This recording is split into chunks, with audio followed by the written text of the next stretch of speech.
கர்த்தரின் பிரசனாமத்துக்கு ஸ்தோத்திரம். இந்த நாளின் அற்புதம் சங்கீதம் 91 1-3 வரைக்கும். உன்னதமானவரின் மறைவில் இருக்கிறவன் சர்வ வல்லவருடைய நிழலில் தங்குவான். நான் கர்த்தரை நோக்கி, நீர் என் அடைக்கலம், என் கோட்டை, என் தேவன், நான் நம்பியிருக்கிறவர் என்று சொல்லுவேன். அவர் உன்னை வேடனுடைய கண்ணிக்கும் வாளாக்கும் கொள்ளை நோய்க்கும் தப்புவிப்பார்.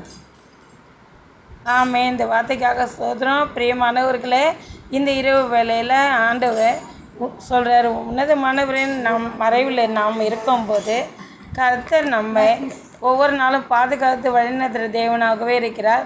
கழுகு தன் சட்டைக்குள்ளே மறைத்து பாதுகாக்கிறதுக்கு போல் நம்மையும் அவர் சட்டைக்குள்ளே வைத்து ஒவ்வொரு நாளும் பாதுகாத்து நம்மை பராமரித்து வருகிற இயேசுவுக்கு நாம் இந்த இரவு வேளையில் நன்றி சொல்லலாம். அவர் நம்முடைய குடும்பங்களையும் பிள்ளைகளையும் அளவில்லாமல் இந்த இரவு வேளையில் ஆசீர்வதிப்பாராக. ஆமென்.